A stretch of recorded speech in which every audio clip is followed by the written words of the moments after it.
The biting winter of 1874 had already claimed its hold on the high country of Wyoming, a prelude to the quiet miracle of Christmas. For Josiah Colburn, the solitude of this vast, unforgiving landscape was a balm he applied to wounds too deep and too old to name.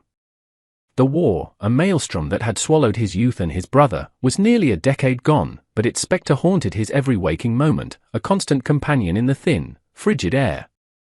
The approaching Yuletide, a time of warmth and family, only served to sharpen the edges of his isolation. His cabin, a testament to his self-imposed exile, was a squat, sturdy structure of hewn logs, the gaps chinked with a mixture of mud and moss. It stood defiantly a stone's throw from a frozen creek, its back pressed against a stand of unyielding pines, their branches heavy with the first snows of the season. He had built it with his own 2 hands, a fortress against the clamor of the world and the ghosts of memory. It was a place where Christmas was just another day, marked only by the deepening cold and the silence of the snow-covered wilderness. Josiah was a tall man, honed to a lean strength by the relentless demands of the land. His face, a testament to the harshness of the sun and the lash of the wind, was a roadmap of past hardships, the lines around his stormy grey eyes telling tales of a life lived on the fringes. His hands, calloused and capable, were as adept with an axe as they had once been with a rifle. He had traded the battlefield for the open range, working as a ranch hand for a cattleman whose sprawling property was a half-day's ride away. The arrangement suited him, it provided him with supplies and, more importantly, the right to be left alone. The nearby town of Lander was a raw, boisterous settlement, a place he actively avoided. Its noise and the judging eyes of its inhabitants were a stark reminder of the very world he had sought to escape. He saw in their faces the same blind certainty that had sent boys, his own brother among them, to their deaths in the meat grinder of war. The phantom thunder of cannon fire still echoed in his quietest moments, a grim counterpoint to the howling of the wind. So he clung to his cabin, to the silent communion of the snow-draped landscape and the unsparing majesty of the mountains.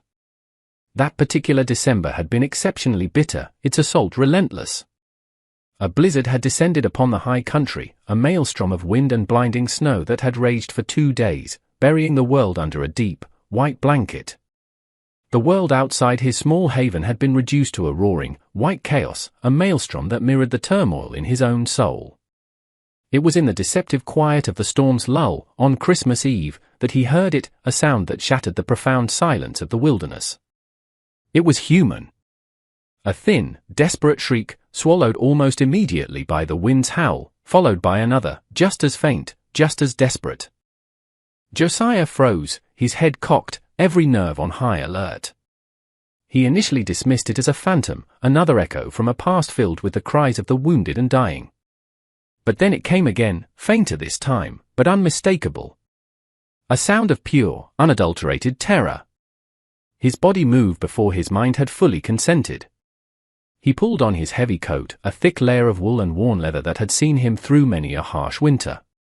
He wrapped a scarf around his face, the rough fabric a meager defense against the biting cold, and plunged into the waist-deep snow.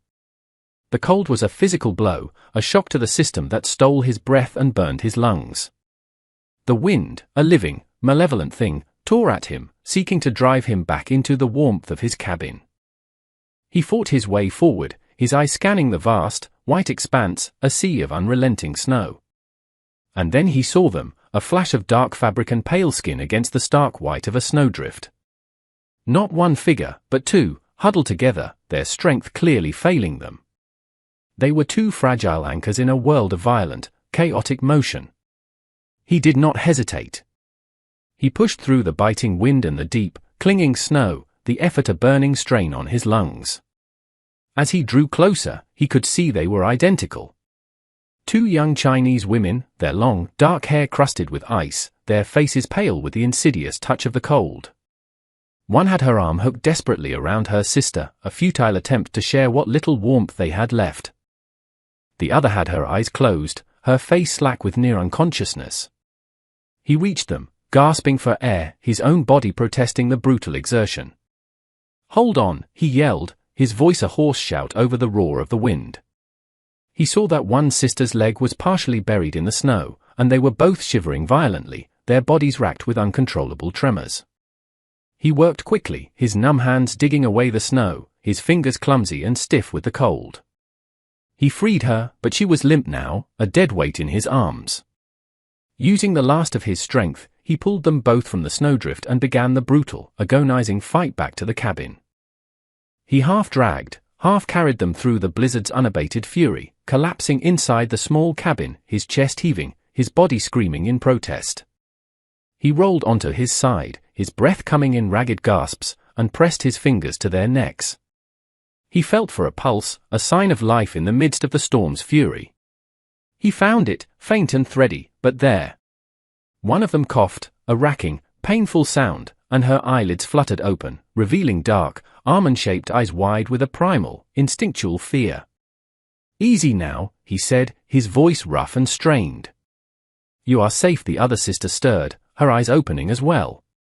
They clung to each other, trembling violently, their simple cotton dresses in tatters, offering no protection against the merciless cold. Where are we?" one of them whispered, her teeth chattering so hard she could barely form the words. "My land," he said, rising to his feet with a groan. "You need to get warm." "My cabin is close." He reached a hand down to help them, an instinctual gesture of kindness. They flinched away from his touch, scrambling backward like a pair of startled deer, their fear palpable. "No," one of them said, her voice shaking but firm. "Do not take us to town, please." Her plea was so filled with a profound and desperate dread that it stopped him cold. "I'm not taking you to town," he said gruffly. "But you'll die of cold out here. The cabin is your only choice." They watched him for a long moment, their dark eyes searching his face, weighing one unknown danger against the certainty of another. Finally, with a barely perceptible nod, they relented. They tried to stand, but their legs, numb and weak from the cold, gave way. Without a word, Josiah scooped one of them into his arms. She was lighter than he had expected, a bird-bone fragility that felt alien against his own solid strength. She went stiff at his touch, her body rigid with fear, but she did not fight him. He carried her to the cabin, the short distance feeling like a mile in the deep, clinging snow. He returned for her sister, a mirror image of the first rescue, and carried her inside as well. He pushed the cabin door open and carried the second woman inside, the warmth of the small space a welcome respite from the biting cold. The one-room cabin was spare and orderly, a reflection of the man who lived there. A stone fireplace dominated one wall, a narrow cot was pushed against another, and a rough-hewn table and 2 chairs stood in the center of the room. It was the scent of the place, of wood smoke, coffee, and solitude, that seemed to unnerve them the most. They were an intrusion, an unexpected disruption to the quiet order of his life, and they all knew it. He set the second sister down in the chair closest to the hearth. "Get those wet things off," he ordered, his back already turned as he added more wood to the fire. It was a command born of practicality, not of any desire to see them unclothed. He did not look at them, giving them what little privacy the small room allowed. The silence was thick, broken only by the crackle of the flames and the sound of their chattering teeth. He felt a flash of irritation, a resentment at this unexpected intrusion.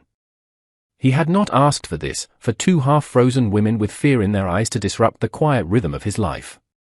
Yet, as he listened to the soft rustle of wet fabric being peeled from skin, a different feeling stirred in him, something akin to curiosity. Who were they, and what were they running from that was worse than a raging blizzard on Christmas Eve? He finally allowed himself to look at them. They were huddled together in his spare blanket, their wet clothes draped over the other chair. Their dark hair was a tangled mess, and bruises were already purpling on their skin, a testament to their ordeal. "My name is Josiah Colburn," he said, breaking the silence, his voice a low rumble. One of them looked up, her dark eyes meeting his for the first time without immediate fear. "I am Anne," she whispered, her voice soft and melodic. Her sister added, "I am Leanne." They sat that way for a long time, sipping the hot, bitter coffee he gave them, the warmth of the mugs a small comfort against the lingering chill. He watched them and saw the way they flinched when a log popped in the fire, the way they huddled closer together at any unexpected sound. They were wound tight with secrets, their fear a palpable presence in the small cabin. As dusk settled, casting long shadows across the snow-covered landscape, an awkward tension fell between them. There was only one cot. "You take the bed," he said, his tone leaving no room for argument. "I'll sleep by the fire," they nodded, their eyes downcast, their gratitude mixed with a lingering apprehension. He laid out his bedroll on the rough plank floor, keeping his back to them, a gesture of respect and a way of creating a small measure of distance between them. He was acutely aware of their every movement, the soft rustle of the blanket as they moved to the cot together. He stared into the dying embers of the fire, willing sleep to come, but his mind was agitated by their presence. The cabin felt smaller, the air charged with a strange, unfamiliar intimacy. He heard one of them move behind him, the soft pad of her bare feet on the wooden floor. Her voice came out of the darkness, a trembling whisper. "Mr. Colburn." He did not move, did not turn. "What is it?" There was a long pause. He could hear the unsteady rhythm of her breathing, a testament to her fear and uncertainty. "Sir," the voice came again, this time it was Leanne's. "Do you want to look at us?" The question hit him like a stray bullet, a stunning and unexpected blow. He remained frozen, his back to them, every muscle in his body tense. Then Anne's voice, even quieter, joined her sister's. "Will you stay if we undress?" In those few, simple words, he heard the echo of 100 transactions he could only imagine. He heard the shame, the resignation, the awful, hollow bartering of women with nothing left to sell but themselves. They were offering him a payment for their rescue, for the food, for the shelter of his cabin. A hot, unfamiliar shame washed over him, mingled with a surge of anger, at them, at the men who had driven them to this desperate point, at a world that could break people down to such a point of utter desperation. He turned his head just enough to see their silhouette in the flickering firelight. They stood together, clutching the blanket, a single, fragile shape in the vast darkness of the cabin. Slowly, deliberately, he turned his body fully away from them, presenting them with nothing but his rigid back. He stared hard into the glowing coals, his jaw clenched, his own inner storm raging as fiercely as the blizzard outside. "Get some sleep," he said, his voice a low, rough rasp. "No one is going to bother you here." He did not hear them move for a long time. When they finally did, it was the quiet sound of the cot ropes creaking under their weight, followed by a soft, choked sob that they tried and failed to stifle in the darkness. Josiah Colburn lay on the hard floor, listening to the sound of their weeping and the unabated roar of the blizzard, feeling the first crack spread across the frozen walls he had built around his heart. The night's raw confession hung in the air between them long after the fire had died, a silent testament to their shared vulnerability. The heavy snow made travel impossible, trapping them in a world no bigger than Josiah's small plot of land. The Christmas day that dawned was not one of celebration, but of quiet survival. The sisters, it turned out, were not women who could abide idleness. They fell into a strange, unspoken rhythm with him, a domesticity that was both comforting and unsettling. They cooked and cleaned with a quiet efficiency, their hands always busy, their movements graceful and precise. They spoke to each other in low, rapid Chinese, a language that was as foreign and mysterious to him as their past. Little by little, in fragmented English, their story emerged, a tale of hardship and exploitation that was all too common in the unforgiving landscape of the American West. Their father had come from across the ocean, lured by the promise of the railroad and the dream of a better life. He had died in a rock slide a month ago, leaving them orphaned and in debt to the cruel camp foreman, a man named Croft. Croft had claimed that their father's debt now belonged to him, along with all his meager possessions, including his daughters. They were property to be collected, a debt to be paid in a currency of shame and degradation.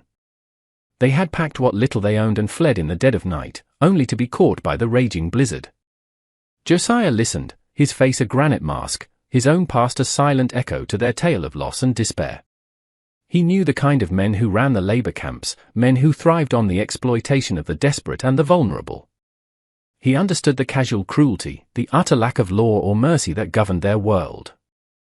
As they spoke of their fear, he found himself speaking of his own, the words tumbling out of him, a torrent of long-suppressed grief and anger. He told them of the war, of his brother Samuel, who had died of dysentery in a squalid camp in Virginia without ever seeing a real battle. He told them how he'd come back to find his home and his future gone, how he'd come west to lose himself in the vast, empty spaces of the frontier. Their confessions hung between them, a bridge of shared ruin, a connection forged in the crucible of their shared pain. For the first time, An and Lian looked at him not as a savior or a threat, but as a man who understood the language of grief, a man who bore his own invisible scars. Their companionship was a thing of quiet spaces, of unspoken understanding. A language grew between them in the way he left a bucket of fresh water for them by the door each morning, and the way they left a hot cup of coffee for him on the hearth. For the first time since the war, Josiah felt the sharp edges of his solitude begin to soften, the icy grip of his past begin to thaw. Their presence was a low, steady warmth against the persistent chill of his memories. But with this growing comfort came a new and unexpected tension. One afternoon, he came back to the cabin and saw them down at the creek, which had begun to thaw in the weak winter sun. They were washing their long, black hair, the sunlight filtering through the cottonwoods, dappling their skin. It was a simple, innocent act, but watching them, Josiah felt a powerful, visceral jolt of desire, a feeling so sharp and unexpected that he turned away abruptly, his heart hammering in his chest. He was ashamed of the thoughts that had risen so easily, so unbidden. They were survivors he had sworn to protect, not objects of his desire. The outside world intruded on the fourth day. Josiah saw a rider coming from a long way off, a dark figure against the vast, white expanse. A flicker of panic crossed the sisters' faces. "Who is that?" Lian asked, her voice a frightened whisper. "Just a hand from the ranch," Josiah said, his voice calm and reassuring. "He won't bother you," but as the rider drew closer, his gut tightened. It wasn't one of the ranch hands. It was a stout, hard-faced man he didn't recognize, followed by two others. Croft. The name was a cold stone in his stomach. The sisters saw him too, and all the color drained from their faces. They scrambled back into the cabin like mice darting from a hawk. Croft and his men reined in their horses a few yards from the cabin, their expressions a mixture of arrogance and menace. "Well, well," Croft called out, his eyes sweeping over the small homestead. "Looks like my property has wandered off." He dismounted, his movement slow and deliberate. "I've come for what's mine, Colburn. The girls and the debt they owe me." "They don't owe you anything," Josiah said, his voice dangerously calm. He stood on the porch, a solid, immovable wall. His gun was not drawn, but his hand hovered near its hilt. "Stay out of this, Yankee," one of Croft's men growled. "This is our business." "They are my business now," Josiah replied, his voice low and menacing. Croft spat on the ground and lunged for the cabin door. Josiah moved with the speed of a striking snake. He shoved Croft back with one hand and drew his pistol with the other. But he had underestimated them. The second hired man was already moving, not with a gun, but with a knife. As Josiah turned, the man rushed him, the blade a silver arc in the winter sun. He parried the first thrust, the steel scraping against his gun barrel. He brought the heavy pistol down in a brutal arc, catching the man on the side of the head. The man staggered, but he was tough. He came back, jabbing low. Josiah felt a sudden, white-hot fire in his left side. He grunted as the blade sank into his ribs, a dark, wet stain already spreading across his shirt. An Lian screamed from inside the cabin. The world seemed to slow down. Lian saw Josiah stagger, his face contorting in pain. She saw Croft smile, a cruel, triumphant smirk. In that moment, something inside her snapped. The fear, the grief, the years of helplessness, they burned away, leaving behind a core of pure, unadulterated rage. The heavy iron skillet she'd been cleaning sat on the hearth. Without thinking, she grabbed it. As the man who had stabbed Josiah turned toward the door, Lian burst out, swinging the skillet with all her might. The heavy cast iron connected with the man's head with a sickening crack. He crumpled to the ground without a sound. Everything froze. Croft and his remaining man stared, stunned, at the small woman holding the skillet, her chest heaving, her eyes blazing with a fierce, protective fire. In that frozen moment, Josiah, despite the searing pain in his side, pushed himself off the wall. He fired his pistol, not at Croft, but at the ground near his feet. The shot kicked up a spray of dirt that made Croft yelp and jump back. "Get out of here!" Josiah growled, his voice strained but full of menace. "And if you ever come back, I'll bury you on this land."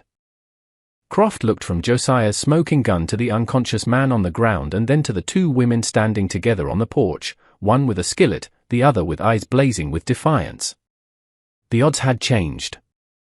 He cursed, grabbed the reins of his man's horse, and rode away, leaving his wounded companion in the dust. The weeks that followed were a blur of pain and healing.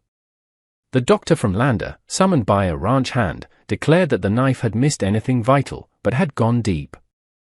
Josiah's small cabin became a sickbed, and the world outside was a silent, snow-covered landscape. Time was measured by the changing of bandages and the slow return of color to his face. And Leanne never left his side. They were fierce, tireless guardians of his recovery, their role shifting from rescued to caretakers. In this crucible of vulnerability, the last of their walls crumbled. He was no longer just the strong, silent rescuer, and they were no longer fragile, helpless victims. They were a man and two women, bound by a shared fight for survival. In the long, quiet nights, they would lay beside him on the narrow cot, their warm presence a comfort against the pain and the cold.